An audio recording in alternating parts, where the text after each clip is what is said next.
There's is it common language in the that's right, that's right. morning. Common language in the morning. Welcome on in. Did you see the clip I sent I you did, of I them? did. It was so funny. I was just like, oh, I get it. I get how this could be a jingle. This is cute. I don't know. I was cracking up. I was watching that, and like because I've been rewatching it in that first clip that they had with Jeff Winger. Right. When he was like, "You guys aren't even recording." There's not this?" even I was like, cameras here. When I watched that the first time I watched it, I was like, I don't remember them not having cameras and this being a big deal, but it is hilarious. It's just so funny, like the concept of them doing a morning talk show, but there being no cameras, nothing is there, and it's just like, who are you talking to? Anyway, hi everybody, welcome on in. For those of you who are joining us live, welcome on and thank you for being a channel member. Thank you for supporting the channel in the way that you do. As always, my name is Alex.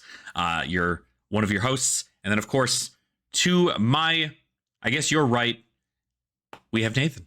Nathan, how are you doing? Doing well. Good. I finished this. I sent a picture, but you'll see this live. But because apparently it's show and tell always for me. That's right. Oh, I completely forgot to tell you, not to like derail that. I guess it's on the same topic. One of our locals, who's a big seller, watches. He watched our live stream, our most recent podcast when you showed off Fang, and he messaged me and he said, "Hey, crazy thing here, but he bought a collection from somebody who was doing the exact same thing you're doing." And he has a whole bunch of already pre-cut out That's awesome. things. And he was like, somebody put a lot of work into this, and I didn't want to just throw it away. He's like, would you be interested in purchasing them, like just for the cost of shipping? Like literally just taking the parts. So cool. So I'll get you in contact with him. So that way we can go ahead and do that. Because I was gonna say, if you just grab them from this week, I'll see you in a couple of days. That's right. I guess I can just quite literally bring them with me. So yeah, well, then yes, I'll have to coordinate it. Send them money for it. Yeah, well, I mean, they're located about an hour or so away, so I'll see if they have some free time to grab that stuff. I don't mind going because I have tomorrow off, so I wouldn't worry about it though. It's probably still cheaper for me to get it than it is. Yeah, I guess right. So, but yeah, so that's a thing. It's a fun little thing. So you can get some cut out parts and some other pieces together. So I think it's really. Yeah, and depending on what they are, like a lot of times, like I have my own vision for that, but that stuff is still worthwhile because you get borders pre-cut. Borders are the hardest thing to pre-cut. So it's like pre-cut borders, or like even just the pieces because I always feel kind of terrible cutting up cards some of the time because you're just like, oh, this.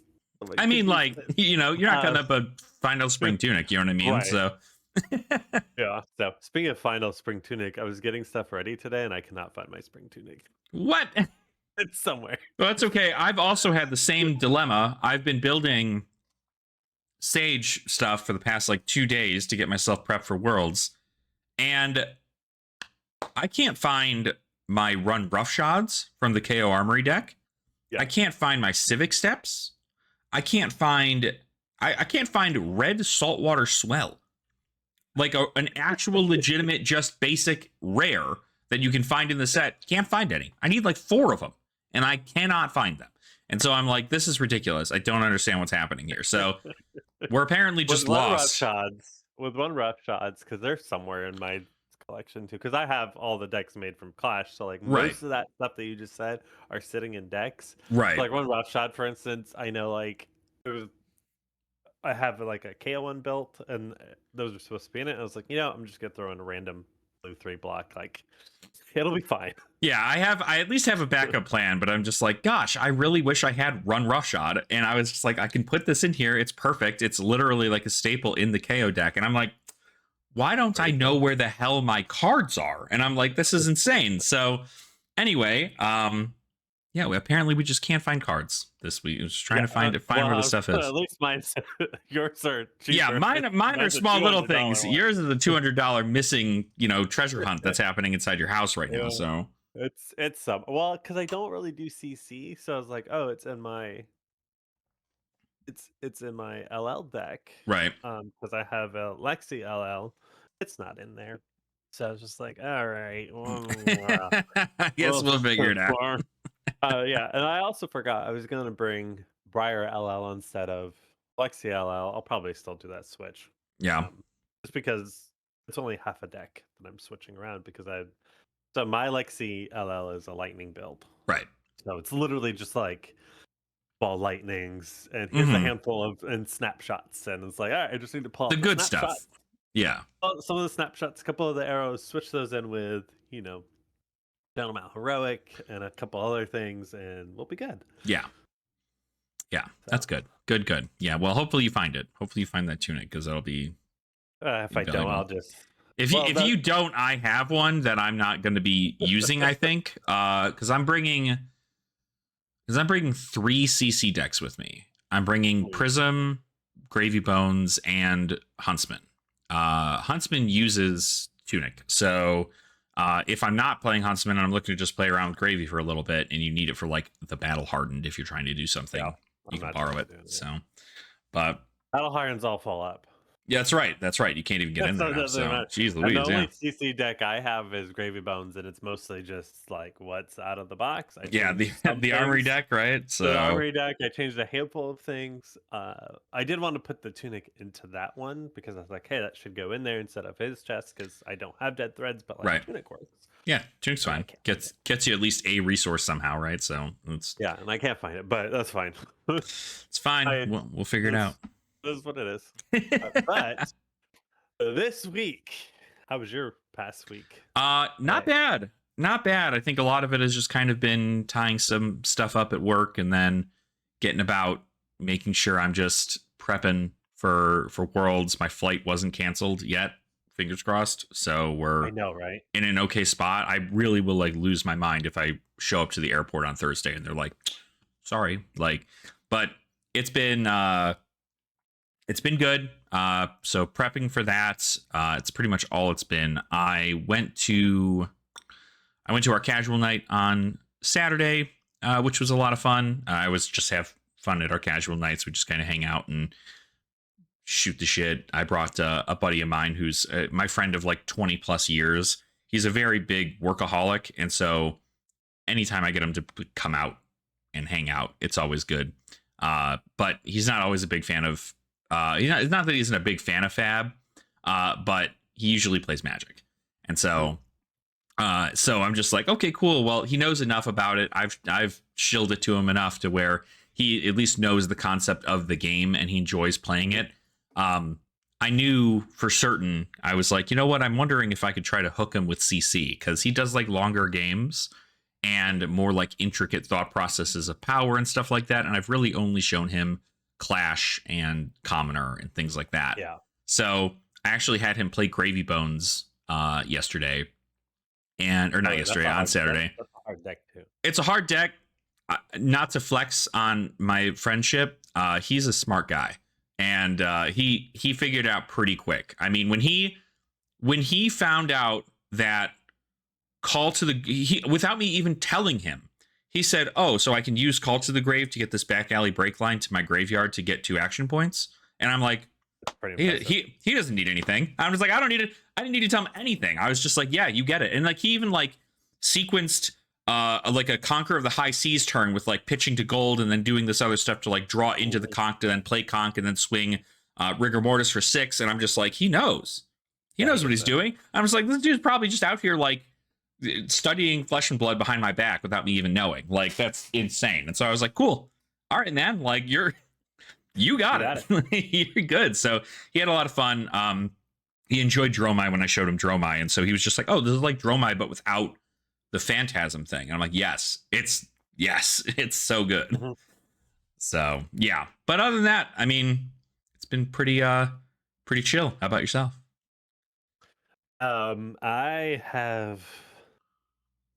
This trip has been sneaking up on me where I'm just like, oh wait, I'm leaving in 2 days. Mm-hmm. But so I've been doing a lot of, now that I know that we're going to be playing Sage like tournament ish, Yeah, while we're ish. there. Right. Tournament-ish. I've been perfecting my Briar Sage deck, Hmm. and it's been a lot of fun, especially because I was, working with really crappy decks for a while, just like, trying out stuff, doing things, Right. whatever. But my build is very different. I was playing against someone who had something similar, and I was like, that is very tight. Yeah. But reverse engineered it, you can see what cards they played, and then just kind of switched things to my liking. But it's lightning and earth build, so that's Yeah. been interesting because Hmm. I usually don't do dual. I Right. usually do like I'm just doing this one. I'm just going lightning because lightning's my favorite.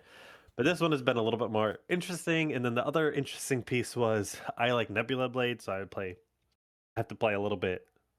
I have to play with a resource curve. I can't just do all 0 for 4 reds Yeah. like most people do. And so it's been just trying to get like, okay, what is one of the interesting pieces that I found in it is all of your blues are for fusing. You can fuse it, Yeah. and so you run, both the lightning and the earth blues so that you can fuse, you can block 3, and then you can swing sword. Like the Hmm. idea is I either use it to block 3 or I am fusing along the way and then I pitch it away, swing sword. Anyways, so there's like little things like that person had developed that I played against. I was like, oh, like why? I don't know. None of my blues were like really few. Anyway, so it was just like one of those moments of like, okay.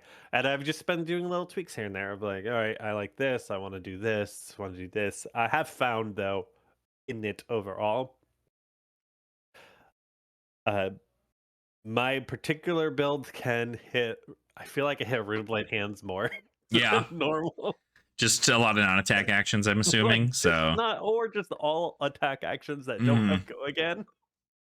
Like Yeah. that. So I've been hitting a lot of that, And it's and it's just hard. like, I mean, yeah, that's the combo. I mean, especially when you're doing earth and yes, lightning. I mean, you're running the risk of having you know, in the lightning form, you pretty much always will have go again, or mhm, at least action points or non-attack actions to pump and then yep, give something go again, like a snatch.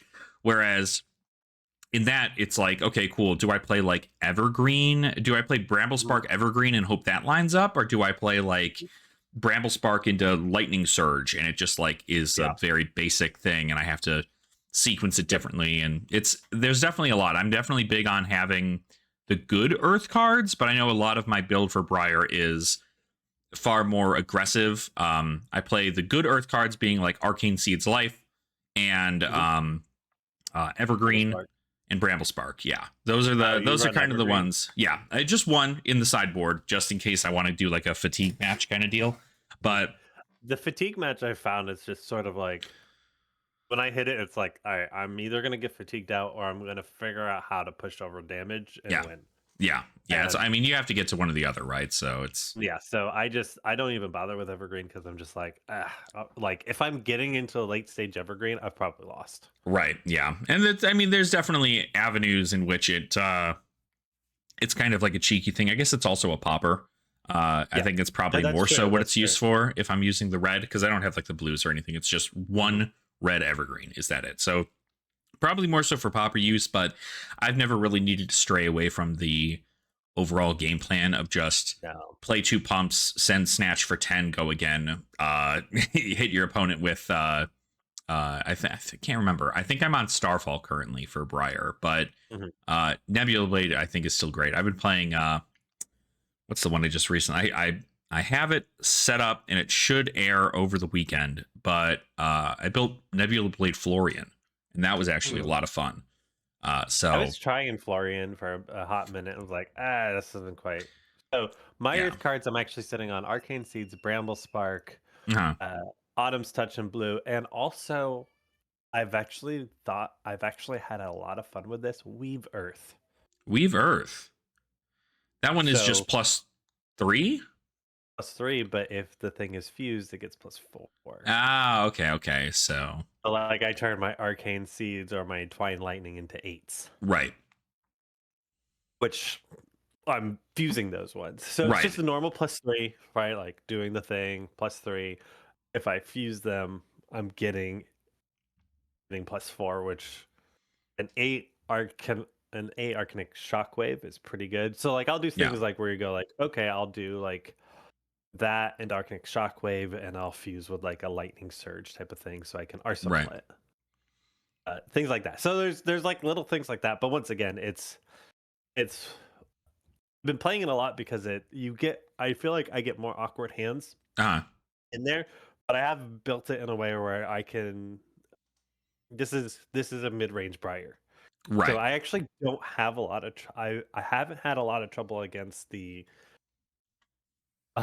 Briars that are all here's all my 0 for 4s. Yeah. I actually typically win those. There's been a couple times where they do like cheeky plays where I'm like, I should have seen that coming. I didn't do it or whatever, or you just can't play around it. You Right. know, there's been a couple times where they have, but overall, those when I'm doing a mirror match, it always feels like what I always talk about with Briar that I've always loved and like Clash.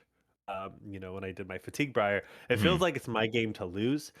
because I can do my let me do this into Nebula Blade. Like the fact that I can end on Nebula Blade if I have a blue or anything like that, or Icelander. There's been a couple times where I've just stumbled against Icelander, but Icelander once again feels like it's my game to lose Yeah.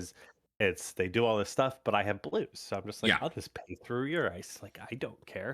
It Yeah. doesn't actually slow down my turn. The other thing I ended up switching is I took out the Scar for Scars and I put on Jack Be Nimble, Jack Be Quick. Yeah. Um, Because you're already playing Nimbleism, right? Like it's much better just I to. was playing one red Nimbleism. I Oh, okay. actually had a flex spot in my blues that I Uh-huh. wasn't sure what I wanted to do, so I ended up turning that into yellow Nimbleism. Because the nice thing about yellow is the fact of I can swing sword with it. So if I use it, so I've done cheeky plays too, where my kids obviously watch Bluey too much, so I say cheeky. I've done cheeky plays where you'll just like turn one, for instance. Oh, I have a bummer of a hand, so I'll just throw out a Nimbleism Mhm. and then swing with sword.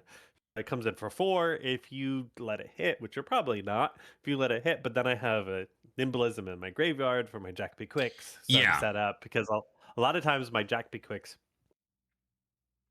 if I don't have Nimbleism set up for them, most of the time I'm not getting in the same hand. Like, let's be real. Yeah. Sometimes I am, but most of the time I'm not. Yeah. But the beautiful thing about them is they are 3 blocks, so I can use them for blocking. And what I kept finding with Scar for Scar, especially when I'm in a race, usually I'm ahead just because my deck is like a little more mid range Mhm. than the aggro ones. So usually I'm ahead, so my Scar for Scar is a dead card. Plus, it's Yeah. a 2 block. And it was frustrating the heck out of me. And so I was Yeah. like, I just need to switch this out. We'll play this out, and this will be my block card. Yeah. I mean, it Because you do, you works. just block more. Right. You block more. I mean, you have the capability of doing that. And then, like, again, yeah, Scar for a Scar is really good if you are very confident that you're not going to be like blocking, right? Mhm. And sometimes you're going to have to block, but even if you like, you can't do the Icelander thing very well, where like you're walking them down with you kind of deal. Instead, it's Mhm. just kind of like, okay, cool. I need to at least keep myself fairly alive. And if it's like I don't have any nimbleisms in my grave, this Jack Be Quick just blocks for 3. Whereas you could be below and it's like, cool, I can send a 0 for 4 with Go again, but it blocks for 2. You want things to block for 3 towards the end game. It's I'm only on the Jack Be Nimbles, and I think I'm only on just red Nimbleism. Just Mhm. because it is a 0 for 4 with Go again, like not the end of the world there. But I do think that uh, you know, without NIMBY, it's not as prevalent for me to run for Yeah. Nimbleism, but you're also on Nebula Blade and I'm not. And then And Nebula so Blade where I can right. use it. So I'm on more of a try to go wide-esque kind of deal, definitely more lightning oriented. But even still, I mean, really the reason you play you just get to play Burn Up Shock and Arcane Yeah. Seats Life in the same deck, and that's just really good. So And they're 4 block too. yeah. So one of the things I've like Oldham, for instance. Oldham is a rough matchup. It's pretty much an auto lose, as Yeah. you probably know. Hmm. Like it's just You can't get over the defenses. It's a lot. it's hard to get over their defenses, but one of the things that my version anyways actually has a ton of arcane because of Nebula Blade. Yeah, Hmm. Nebula Blade, but I have a ton more arcane than normal. I found there has been times where I've gone against old hymns that have not done arcane. Arcane Barrier because they're just like, I'm just gonna block everything. They're Right. gonna ping me for a couple things. No big deal. Right, you'll heal it up with Sirens of Safe Harbor. Yeah. There's a card I ran into. I was playing against an Aurora. I think it comes up in one of the Silver Age A to Z stuff that comes up. That's a video's coming up. But I played against them, and they were on Harness Lightning. Mhm. I don't know that Yeah. anybody knows that this card exists for I Rune know. Blades. It's quite literally just it's got lightning flow. So if you've played a lightning card, it gets to do the thing, and it's just an action that says deal 3 arcane damage to your opponent. And like you're usually on AB1 if you're going into a Rune Blade. So you're just like, what's going to happen here, right? Like you're going to take a lot more than that. So when you're coming down to the end game and your opponent has pitch stacked these Harness Lightnings, and you're like, okay, cool, I'm going to just got to block out the 1 ping of arcane damage, and it's like 3. Like, oh, I don't have Oasis Respite into this. I didn't bring Arcane Polar. Well, you should probably bring Arcane Polar, but like you don't have it or something. And that's kind of like the rough part, but it was a very close. I was very, very, very scared that that was going to be the thing to blow me out. But I was, after you see one, you kind of just prep for a second one. You're just like, this is going to be the case. There's another one. Yeah. I just haven't found an instance in Briar where I want to do that. Where it's felt, because I actually love that card. I think that card is absolutely amazing, because there's a one in Aria that does something similar, except you have to fuse it. Yeah, Inspire Lightning, right? I think is the same one, right? So, so this was Lightning Flow, and so when that card came out, I was like, "Oh, this is so cool! I hope this does something," and it doesn't. Yeah, unfortunately. But this is a perfect format for it to really shine. It's just with Briar, the whole point is I should be winning before I hit my pitch stack. Right. Like, exactly. I shouldn't actually see my pitch stack. Yeah. So that's been, but no, it's been a blast. So typically I like to kind of go everywhere. This past week has been like solely like, I am focused on this deck. I'm going to understand this deck inside and out. How do I get out of these awkward hands? What do I need to do? I've seen, a lot of the fatigue stuff. Many times I can get around them, but I do have to do a lot of blocking just because of where the stuff, how everything kind of settles in. Yeah. So for instance, I've run into a lot of the axe builds, so Olympia and Dory. Yeah. And they do that. They're doing the axe build, and it hasn't been too much of an issue if I'm paying attention. There's been a couple of times where I fatigued myself and I was like, yeah, I was not paying attention. I mean, 40 cards go by quick. I mean, that's a quick thing. You're just like, okay, cool, I've still got all these threats left in my deck, and then you draw into your hand of like all blues, and you're like, oh, where do all my cards go? It's like, oh, that's right, we have 5 cards left in deck, and it's just all the blues I pitched, and I now can't deal enough damage to kill my opponent. Yeah, no. So you do definitely, in those instances, you definitely have to pitch stack and try to get things through and stuff like that. And a lot of times you can get it set up so you get 4 wide. Because as soon as you get 4 wide consistently, they're dead. It's just the getting to that point. And so there was one game I was playing where I was like, cool, I'm gonna beat him, and then I was like, wait, I have 3 cards left in my deck. Not like, how is it happening?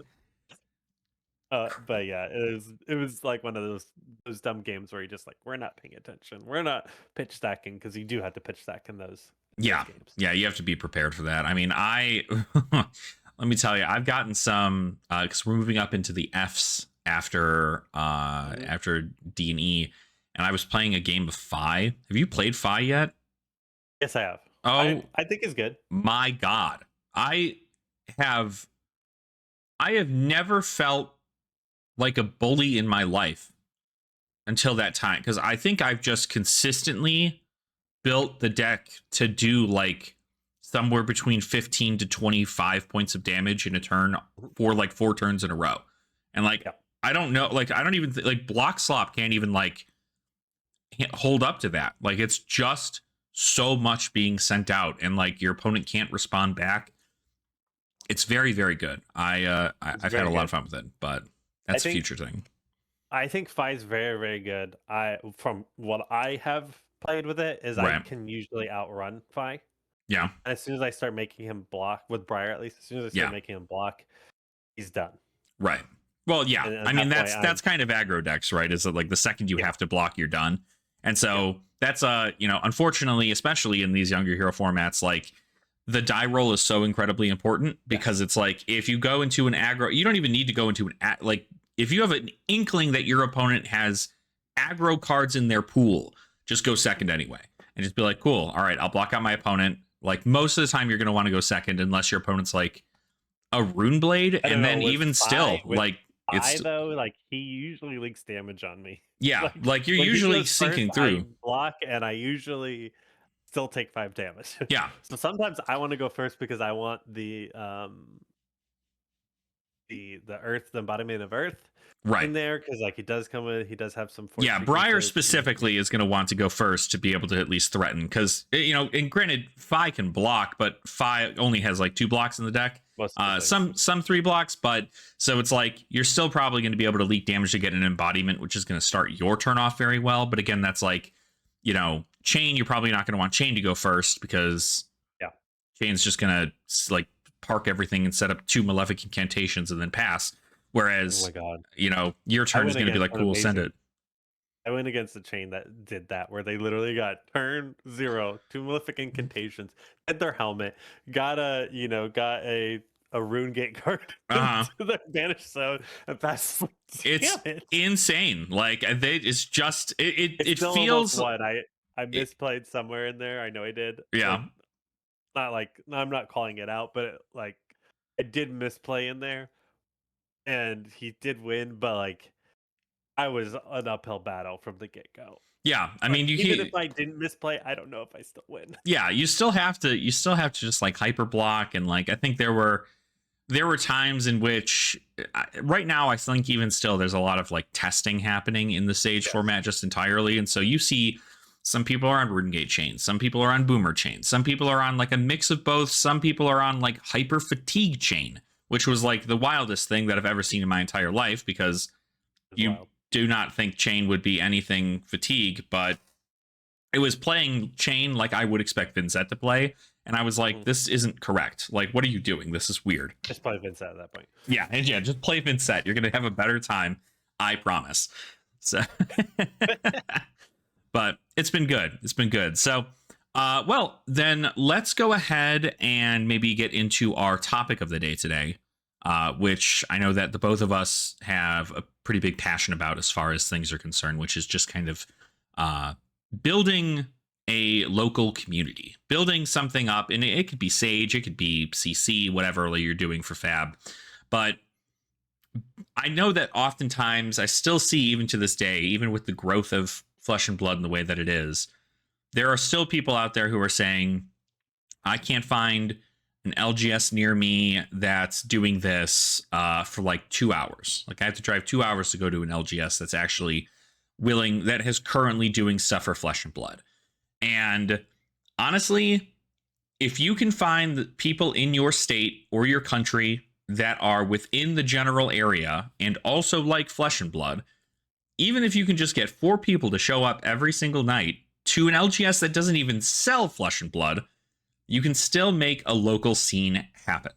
Because with your phone, you can play anywhere on Gem, and that's incredibly helpful to getting yourself started. But before we go into any future stuff, Nathan, what has your experience been with building your local scene and like getting them into, maybe they're changing formats, or maybe they've been CC only and now they're looking at Sage, or what has your experience been when growing your own casual community there?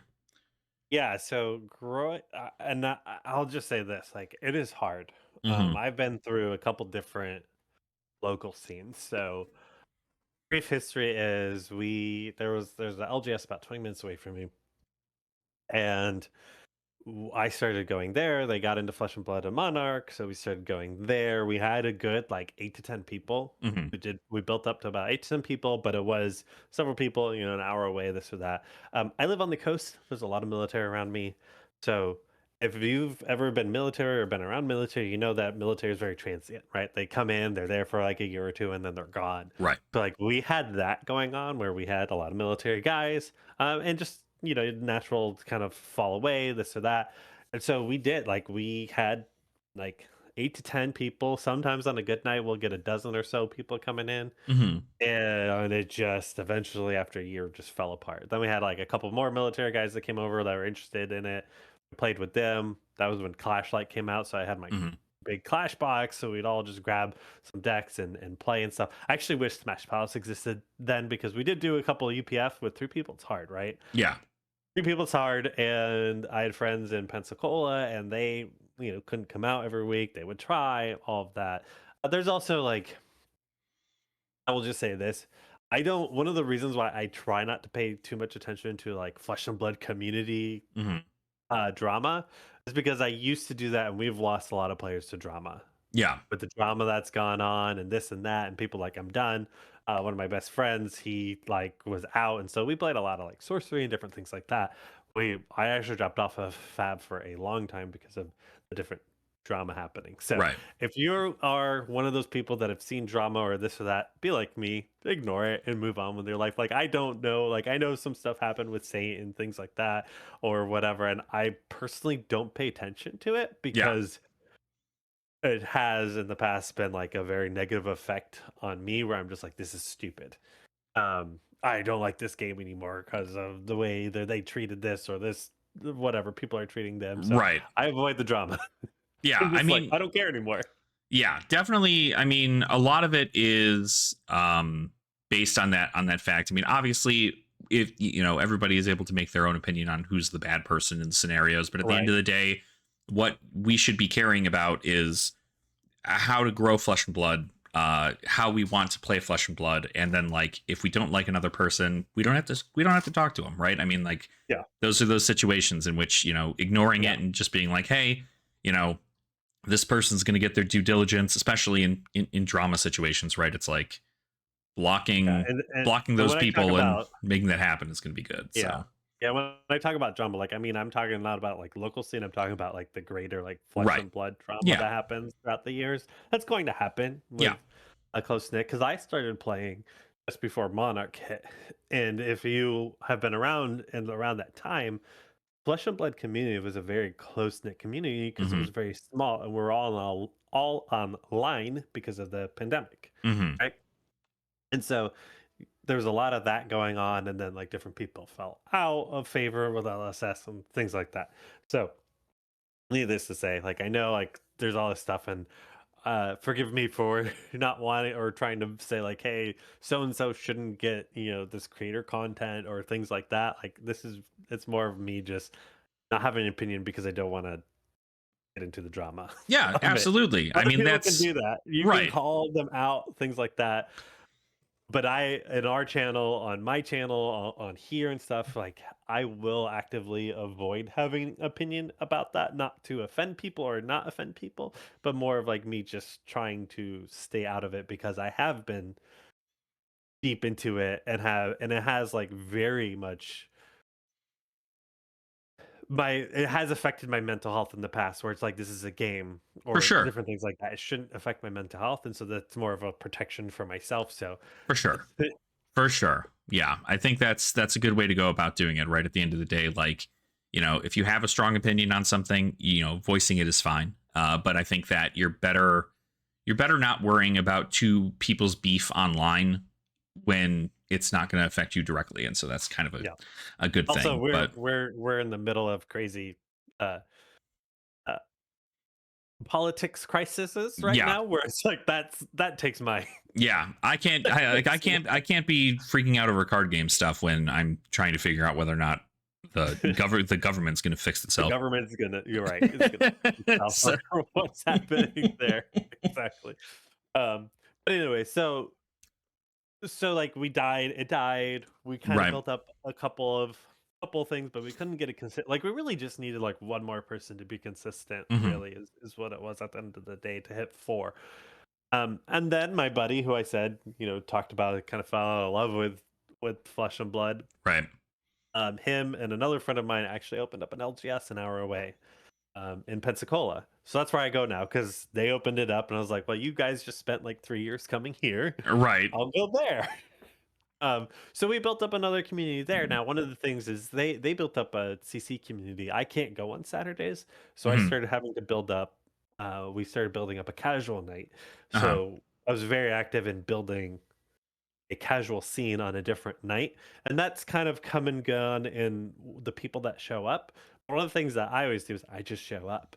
Yeah. Like, at the end of the day, I show up. We have players that come and go through there. We had a consistent group. First, we did Clash. Then we kind of shifted it into draft. And we were Mhm. actually getting 8 people a night for draft on a Nice. Monday or Wednesday night, depending on what we kind of had to shift it a couple times for people's Right. schedules. Um, but we had a consistent 6 to 8. We hit 8 fairly regularly, Mhm. about 50-50 actually. It was literally like this week it's 6, this week it's 8. Like we had that. It's still We've enough to had a fire, couple. so that's It's good. still enough to fire. We had a couple people move away, so now we've been hitting like 4 to 6 now. Mhm. But it's been, as long as, like, for us anyways, we did that. We had a lot of fun drafting. We've kind of had to we've shifted the days a couple times to meet people's schedules. But right now we're on Monday night. Um, and they've had 3 the past couple of weeks because I haven't been there. And there's been Mhm. like, I have about 6 regulars, and it Mhm. kind of shifts. You know how it is, like people's schedules or things Yeah. like that. People are sick. So we go anywhere from 3 to 5. Like, I don't think we've had all 6 there in a month or so. But it's just like, hey, us reaching out into on the Discord. A lot of it's on the Discord. Like, Discord's huge. we're I'm heavily involved in our LGS Discord, so we'll promote different things. We'll promote it on there. We'll say, "Hey, we're doing this." I've met people just randomly that have like, "Hey, I'm interested in it," and we'll be like, "Hey, Mhm. come on Monday. Like, we'll play this." And we've actually had people show up for that. And I think, um, from my experience with this, like, just having a battle box helps a lot for, like, if people Huge, are like, yeah. I don't have money to draft. Also, my LGS makes the draft super cheap, so Oh, they that's do good. like 2 for 1. Oh, So, nice, like, buy okay. 2 packs to get the 3rd one free, so it's like 10 to $12. Literally, That's it's cheaper awesome. for us to draft than to actually buy the 3 packs. That's nuts. That's so They cool.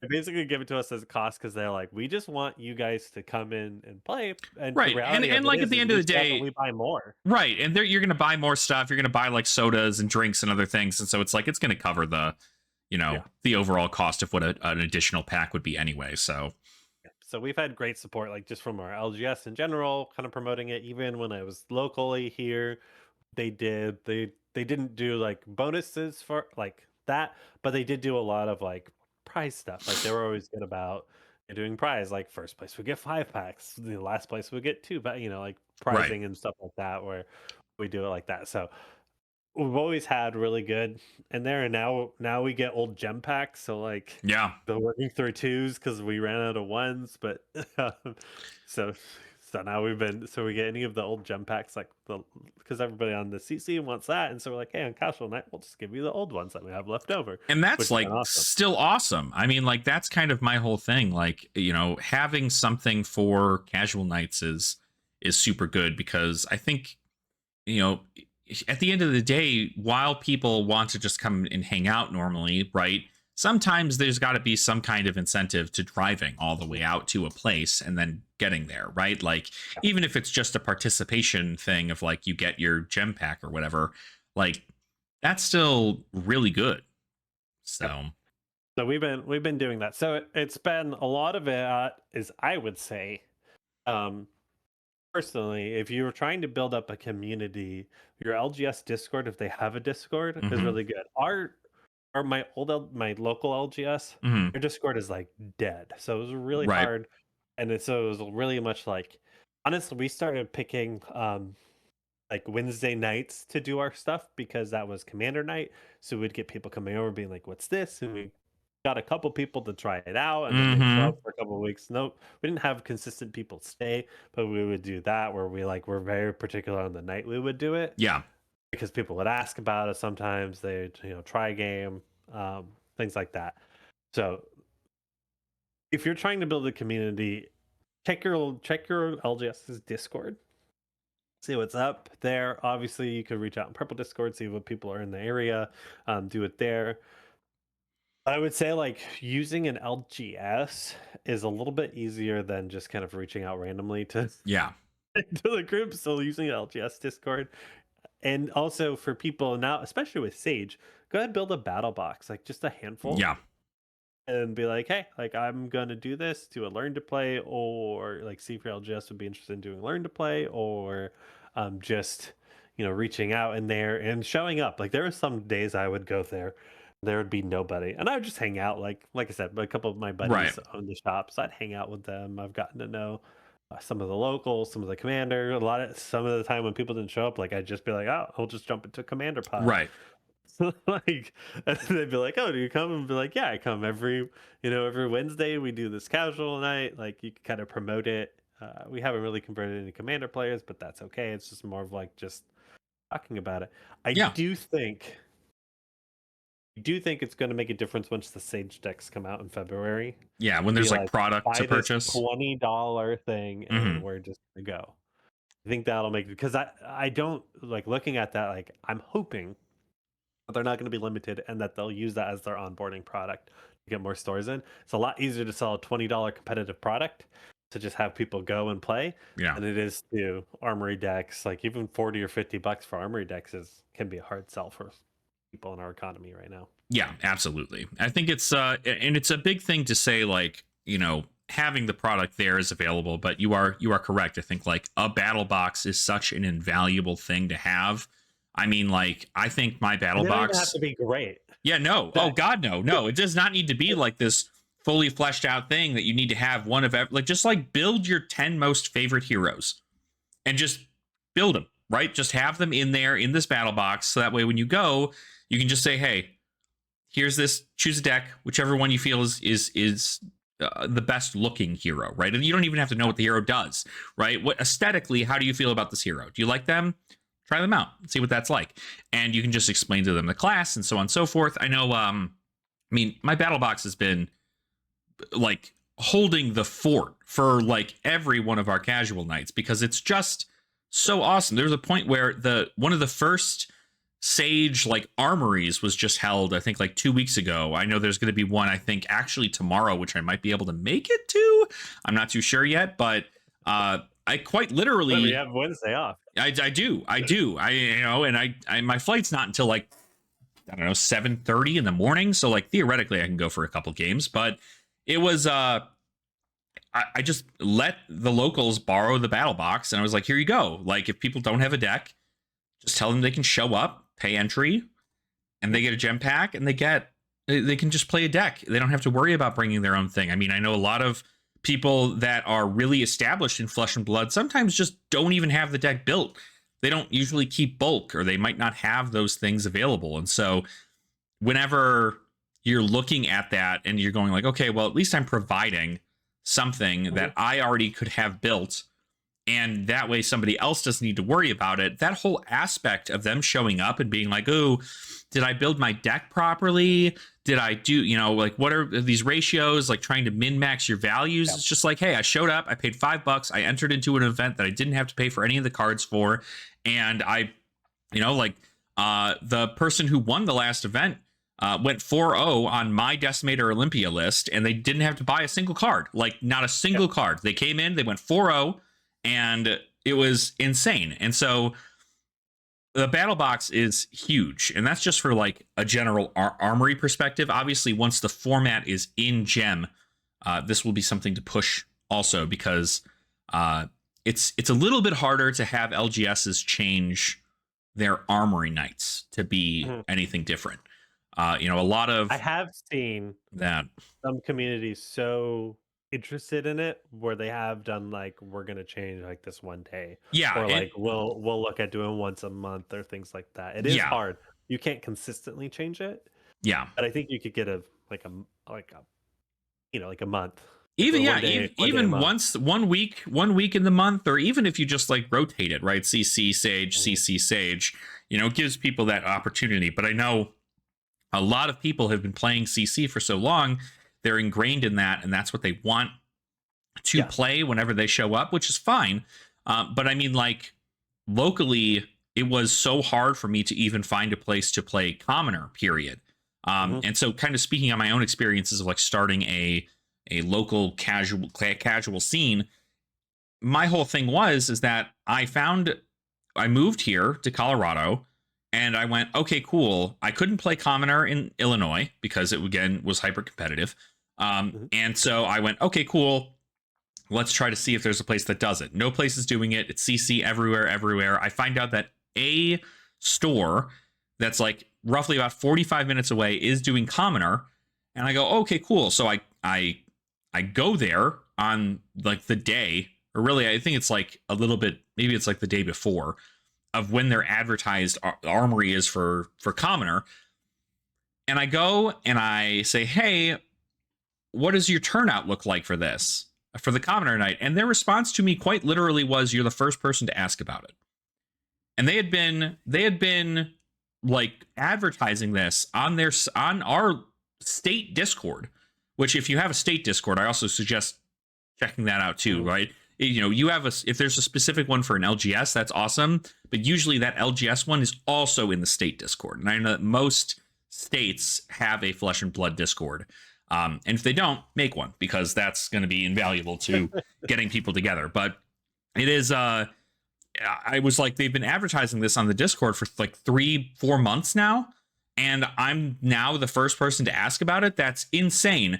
And so I just went, okay, well, then obviously nobody's in for that. I'm just going to be playing CC, I guess, and doing whatever. But I kind of did exactly what somebody should do. If you are ever looking to, if you're, nobody's playing Sage locally, or I'm not able to find people who are playing Sage at armories or anything. It's like, you kind of have to be the change you want to see in that space. And it's crazy to think that we're still doing that 6 years later, from when it first was, because initially it was just getting people into FaB, period.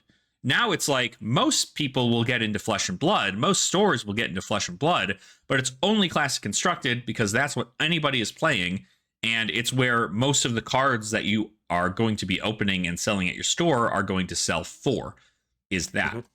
And so that's expensive cards, right? So like when the store opens up the cards, they want to sell equipment. Yeah. And it's $100 equipment.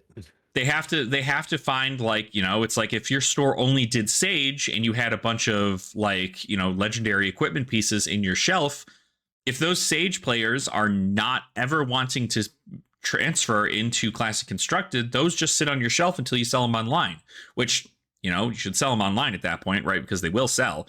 But that's kind of the thing, is like locally, if you're trying to make some money there and put some display stuff out, you're probably going to want to make sure to do that. But I do know that, at least from when I started, I initially was just wanting to be that change. And so I reached out to people in our local Discord. I had already made a lot of friends with a lot of our locals through playing at several different LGSs and, just showing up and always being there. And it turned out to be that, I was like, hey, I want to host a casual night at this LGS. It's kind of like in a weird middle ground where like a lot of people are able to show up. It's not like the best store, but it's available for people to show up there. And they have decent play space, because I went there to scout it out like on a random day, and they had play space on that Saturday. And you'd think like Saturday is a rough day for you to do a casual night, but Saturday actually works out pretty well, because the only armory we have on Saturdays is like, I don't know. Hold on. I have to plug in my headphones. I just realized my headset just died. Oh no. But the only thing that, get in there. The only thing that really was the biggest change was we had to change venues. Well, we didn't have to change venues, but we changed venues for the most part because we were getting decent people to come out, but sometimes it just wasn't working out well. And then like the store didn't really have anything for us to do. And then like it was just kind of a lot of back and forth of like, well, do we go? Do we not go? And I was already making like a 35-minute drive to go to these things. And so I was just like, well, if nobody else is going to show up, like I might not show up if that's the case. But we had a pretty good turnout initially. I reached out to my locals and I was like, hey, who wants to come out and just play like Commoner, right? And we had like 4 to 6 people on a regular basis for like several weeks. And then, it got towards like competitive season of PQs and stuff. And then like we couldn't run them there because it's a Saturday, and so people are out at PQs, and they're usually at that store doing the PQ. So I'm like, well, I can't run like a commoner night, already at that moment. At that moment, we even switched it off and did some Clash nights, and that was fun. But overall, I went, okay, this store might not be the best. There's a new store of a chain that that like everybody out here in Colorado loves, Level 7. They opened up a new store in an area that's kind of near where we already were meeting. And so I decided to move it over to there, and they have a whole ton of space. They have tons of snacks and drinks and tons of flesh and blood stuff there. And like, it was this big thing. And I was like, okay, this might be where we go. And it's been awesome. I mean, usually sometimes we'll just get 4 people, and sometimes we don't even play like an actual event, right? Sometimes it's just show up, play Flesh and Blood, right? Like, do you want to get like LL practice? Sure, right. Some of us probably have an LL deck on us, right? So it's super, super good to have that available. But obviously, if you're just trying to run Sage only, as long as you're advertising that to people, it's really important that you, as mentioned, you do it in an LGS, because an LGS can get you set up on Gem, which means that their attendance and Gem pack allocation gets higher because you have people signing up for a on-demand event at their store. So that's debatable out there, but yeah, I guess it is. I mean, it is additional numbers at least. Doesn't actually affect those numbers, although they should. I'm surprised. I mean, like, I'm pretty sure that's why we had a store that was getting like 1 box of gem packs allocated, and it wasn't until we started doing on-demand events there did they get allocated like 3 boxes during the next wave. But it could have been coincidence. I'm not too sure. But at the end of the day, it's still showing that people are playing Flesh and Blood at the store, which can help with. I'm not sure if that helps with like who gets a PQ numbers, who gets an RTN kind of deal. But it's really just about getting people together and getting something structurally set up. If you want it to be a Sage night, getting a battle box and building that up, and just saying you don't have to pay for any cards. You could be brand new to the game and just come in and pick up a deck. That was something we had a local that did that. They were brand new to TCGs, period. Like, they played Magic Arena maybe like twice. And I was like, what the hell? Like, what are you doing? You are way, way, way too new to anything. But they sat down, and after they had played a bunch of Flesh and Blood with the Sage decks that I had built, Project Blue at the time, they were just like, this was the best introduction I ever could have thought of to getting into a TCG, period. Because there was variety. You didn't tell me to buy a product. You told me that it didn't matter what I played. Just play something that's aesthetically pleasing. It doesn't matter what its end game goal is. If there's a way you like to play your video. So another thing is, like, if they don't play TCGs, be like, what do you like to play in video games, right? Are you more like an aggressive player where you're trying to pump up your damage a whole lot? Or are you kind of like a tank in which you want to hold back and be more defensive? And you have options, right? Allow those options to kind of speak for themselves, and it ends up becoming really, really good. But I know that overall, you just need to be consistent about it. As long as you're consistent about it and you're constantly pushing for more and more people to show up, just advertise it on the Discord every single week. Like, I'm showing up this time, this date. We're doing this thing. So, like, if you wanted to make it a Sage night, just say, hey, if you have a Sage deck, bring it. If you don't have a Sage deck, I've got the battle box. We can play that instead and utilize that. Even if you're just trying to do like a fun casual meetup thing where, like, you get a pizza for everybody and it's like, cool, like, come hang out, get pizza. And we even have, I think that's the funniest thing for us now, since moving to this new location, their casual commander night is on Saturdays. And so it is kind of funny that I can't tell you the amount of times we get approached by people, not because they want to know what the game is, but because they assume we're playing Commander. And so it is so funny because they come up and they're just like, oh, hey, like, we'll be like 3 people and we're waiting on another person to show up. and somebody will come by and be like, hey, y'all trying to get a game in? And I'm like, I had no idea Magic the Gathering players were this social, because the amount of times we had just like been approached of like, you need a fourth, and we're like, we're not playing Magic, and they're like, oh, what are you playing? And I'm like, well, let me tell you. And normally we don't have them sit down and like actually learn a game. Sometimes we do, but I'm thinking about actually even doing a night where like I just get like a banner, and the banner just says "Learn to play Flesh and Blood," and I just stick it in the corner somewhere, and I just teach people how to play FaB all night, and that's like a dream to get more people into that. So, but again, yeah, consistency is really good. If you could find a good locale that actually like cares, that's good. They don't even need to sell Flesh and Blood. If they do, that's awesome. But if they don't, not the end of the world. You can just do a play anywhere thing on your phone and make something happen. But I think overall, if you want to provide prizing, that's also not bad. If the store is willing to provide prizing and they have Flesh and Blood stuff, that's also good. But in most cases, I mean, I was funding the prizing for all of my stuff for the first like 6 months of me doing it, and I don't mind doing it, right? I mean, like at the end of the day, I buy a box and I just say, okay, pack per win, right? Get people in to play. They get to play a little bit more competitively, maybe take it a little bit more seriously if they really want to, and then it's just like I give people a pack for coming out anyway. So it's like its own small little armory. So I enjoy doing that, and I like continuing to push that to other players who are looking to have that in their local scene, because it is important for the growth of the game to show that you are willing to build a community at a place that might not have a very like strong start, because how else are people going to know that you're playing? You need to make sure that your community is always advertised, make sure that the LGS like puts it up on their calendar. You can do a whole bunch of stuff, and it helps push more people to realize that maybe places are closer to them that play FaB, and just even at a casual level. So I would also say, like, if you don't have Smash Palace, I think it's a worthwhile investment for something like this, or get your hands on the event deck. It's really just about the event deck, because we talked about building a battle box. Like, I think that if you're trying to grow a community, build a battle box of Sage. I would say, like, build a Sage battle box. Yeah.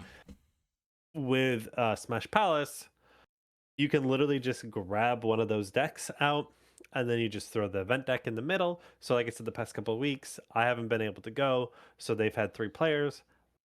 I think they did like a draft, and they also had like a couple Sage decks that they use. And so I know that they played the past 2 weeks. They just pulled out the event deck, and they're like, we're just going to play a UPF 3-person. Yeah. And just do it that way.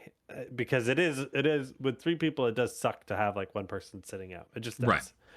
So with the 3-player event, with the event deck, it makes it that much more easier. So obviously, ideally, you want to have 4 people. But hey, if you get 3, you just need to get that last person. And in the meantime, that event deck does a lot for you and making that fun. It might even be, I mean, just like that event deck really does change things. And I do know that, of course, like we both mentioned, like if people approach you and they're like, oh, like, are you looking for another person for your pod? And we're like, well, we're playing Flesh and Blood, but it's kind of like the same social environment as Commander. Like, do you want to sit down and like learn the game? And as long as you're inviting, most people will probably do it. Well, just like the game's probably going to take like 20, 30 minutes, maybe, like easy peasy. You've got the event deck. It feels like a little board game, and like people feel involved and welcome. And sometimes that's enough for people to get in and play. Sure, maybe their initial understanding of Flesh and Blood might be different because they're starting with something like UPF, but even still, if it's something that gets them into playing and they know that there is that same element that they enjoy from a different game in Flesh and Blood, it's going to help just kind of be able to continue to grow even just a casual scene. Because that means that if you are ever one person short and that person at least knows how to play and they happen to be there, they're like, oh yeah, I'm waiting on a couple of people from my pod, so I'll just jump in with you guys and play. And it's just a fun thing. It's all about community, right? I think that's really just it. It's like you're building a community. You're building people that you know, and people who care about the things that are the community. don't let assholes into your community, because that's rough. But most situations, a lot of people are very, very, very kind and very Mhm. they're very adamant about wanting to learn if they're willing to actually like Yeah. learn about the game. Uh, and then who knows, right? Maybe you sucker them into buying a $20 Sage deck, and then it's like, cool, like come join us. We've got prizes and stuff for on-demand events and things. So it's just fun. I know for me, we did. This is something that you can do if your LGS has a Smash Palace. Um, what we did was the reason why I have the event deck is I just said, hey, I'll pay the extra 20 or whatever it was because I want the event deck, I want the boards. Yeah. And then they just paid for their packs and I paid for my packs and then 20 for all of that. So I got Smash Palace for like $25 or whatever. That's Whatever it ended up huge. being. That's So so like nice. doing stuff like that, if there is a Smash Palace available and you get a few people, like just paying the extra 20 to get Smash Palace and just have it in rotation. Another member of our community has it as well. So we have a couple of us that have the event deck that we just bring it with us. Yeah. We just bring the event deck with us for us to play. I think our LGS was supposed to open a Smash Palace for just to have the event deck for doing stuff with. And I think they never ended up doing it. I don't know if they did it or not because we just kept bringing ours, but they had plans to do it, and I just think they were like, oh well, a couple people have it, we're fine. Honestly though, they probably have one of the owners is a big Jarl fan, and they ran out of This Kraken Mastery Pack Guardian. Yeah, he was guarding Mastery Pack, and then he was like, oh, I want to open a couple of those, and I think he might have opened a couple of them. So sometimes those Smash Palace decks, those Smash Palace packs, that sometimes those are like very juiced. I think I saw there was a post where somebody was like, yeah, I pulled 2 Marvel ley lines out of their Smash Palace packs, and I was like, what in the world kind of like, I mean, they're just normal packs. It's the same packs. Like, it's just so cool to see that it's just like you're getting the same product one way or the other, but this way you get the event deck. And really, it's like that event deck is invaluable compared to the cards that are that are inside those Mastery Pack Guardian stuff. So that deck is amazing. I love it. Huge value. Love that. And hopefully we'll get to play a little bit of that at Worlds at some point, because I'm sure somebody's going to have it soon. I will bring my plan is to bring my Best Guardian cube with the event deck. Cool. I know there's a lot of people bringing a lot of cubes. All I want to do is play cubes. Yep. Like, well, there's going to be a lot of cube. I'm almost certain of it. So it's going to be a good time. And of course, if you're watching this live, it's Tuesday. But if you're watching this on Wednesday, 2 more days till Worlds. Technically, 1 more day till Worlds if you're going to show up on Thursday. We are both going to be there at Worlds. It's going to be a super awesome time. I'm very, very excited to just jam games with a bunch of people and just enjoy the weekend. Of course, if you're going to Worlds, say hi to us. We're obviously going to be available doing side events and stuff. None of us are.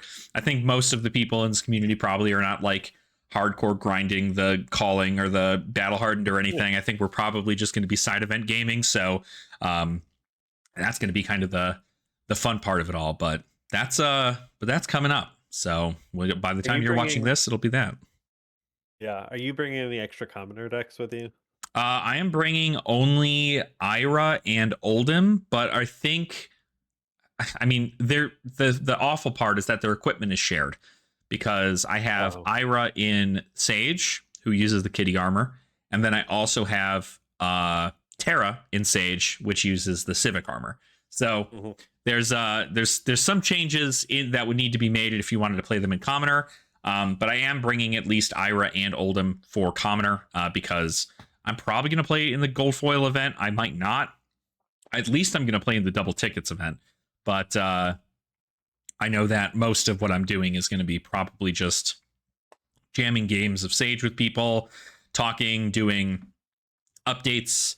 I've got obviously like Dice Commando wants to do something out there. I know we all probably together want to just like grab drinks and talk about Sage and talk about the state of things. So I'm very excited to be busy, because it's going to be busy. But I will have Ira at most, Ira and Oldhim. I do know that, funny enough, segue. I just saw that MinMax is not bringing commons or rares with them Yes, to this. it is. So it is important that if you are going to go there and you do not have a Sage deck already, or a commoner deck, if you're planning on playing those, or if you need any commons or rares from like a new deck you're trying to build for like LL, make sure to get those before you go, because I'm not sure if any other vendors are going to bring them, but they normally don't. Normally MinMax is the only one that ever does, and they're not going to bring them this time. So it is important to make sure that you are you're doing that. I asked because I don't know if I'm gonna have enough time to build a commoner deck or not. But I was like, maybe I can bum one off of Alex. Well, I'll at least, if I do it. yeah, I'll at least have one. I mean, gosh, I would imagine other people I know are going to have one there too. But you can build Dash if you have mech cards. Dash is so easy to build. I mean, Just so easy to build. I have everything. Yeah, everything. I have Oh. everything. I have everything. That's my problem. Is I have everything, and it always takes me so long to pull stuff together because not all of it's organized yet. Yeah, when it's not sorted, that's the problem, right? That's the problem you run into. Half of it is, half of it isn't. So any of the old stuff, so like even like Dynasty and below is organized, and then anything above that is not. It's just like ripping through stuff and just like, I need this. My Like, God, I'm looking for this one card. Yeah, like I thought about doing a Kasai commoner. I know it's not great, but like it feels the best to me because I was trying out some stuff and I was like, oh, Kasai probably that feels probably okay. Like, yeah, I don't plan on going far with it. I know it's not just like, something to have on hand, you know. I think worst case scenario, probably I could probably just take out a few rares from some of these Sage decks and they'll be commoner decks entirely. So yeah, I wouldn't be surprised. Maybe I'll throw something together because I was like, I would like to be able to do commoner events if I want to. I don't know if I'm going to or not. Yeah, my plan is to just show up, hang out, maybe play some draft. Like I love draft, so maybe I think they're going to do like draft on demand. Maybe play some of those, play some Sage, play some Cube. Like I don't actually plan on doing a lot of events. Mainly, what I want to do is I'm looking forward to the artist booths, where I'm like, I would like to spend my money on the artist booths and not pay for the events. Like that's kind of where I'm at. Where I want to do those. Like Easier is going to be there. He's one of my favorite artists. So I'm gonna get a couple things probably signed by him. I'm absolutely gonna pick up some stuff from his booth. Just seeing some previous booths, I already have ideas of what I want to pick up. We'll just see if he has it with this booth. Yeah, that's kind of my thing. It's what I'm spending all day tomorrow doing, is just getting all cards that I might want to get signed by some of the artists together. And then outside of that, just prepping, getting all my decks together, making sure that I have that all set, and then packing is effectively the final thing. So it's coming up pretty soon. It's coming up pretty soon. Right, so, but anyway, we'll go ahead and call it on here then. So thank you all for watching. I do really appreciate you hanging out with us and taking a look at another episode of the Common Language Podcast. As always, like I mentioned, we are going to be at Worlds. So if you are watching this and you are at Worlds, just come say hi. We're probably at some side event table doing some other nonsense. If you see a bunch of people playing Cube, it's probably going to be one of us. And if you have a cube, come say hi. And if you have a cube, bring your cube, right? Bring your cube, come say hi, because we want to play Cube. So it's going to be a good time. Very, very excited. Of course, safe travels to everybody who does travel out to Worlds. And then, we'll just go ahead, and they're probably, I guess we should have the ability to record one Tuesday of next week. So we'll probably just do like a Worlds recap next week, and we can do that. So cool. Awesome. All right. Well, then that's it for me, and that's it for Nathan. So thank you all so much for watching. I appreciate you. And of course, you can check Nathan out at Bulletproof Brew Games, doing a bunch of stuff over there for Sage as well. You don't post your card stuff over there as well, do you? Your card art stuff, or is that just on Instagram? I do it on everything. So TikTok, Instagram. Perfect. On YouTube Shorts. And you can check that stuff over there too. So you can check out the art that Nathan does and go ahead and purchase something from him, because he works really hard on these things. So there'll be a post up on Thursday actually on that. So what I like to do, if you haven't seen them before, I like to just show you guys the layers. So they'll be you can see what's going on with Fang on those. Yeah, that'll be fun. Very exciting. Very exciting. Okay, well, thank you all again so much. Make sure to go ahead and leave a comment down below letting me know how you feel about starting a community. If you have any other tips or anything on starting a local community, we'd love to hear from you. But as always, I hope you continue to have fun in the flesh and blood, and we will see you all next week. So see you later. Yes, next week of Not at Worlds. All right. Bye, everybody. Bye.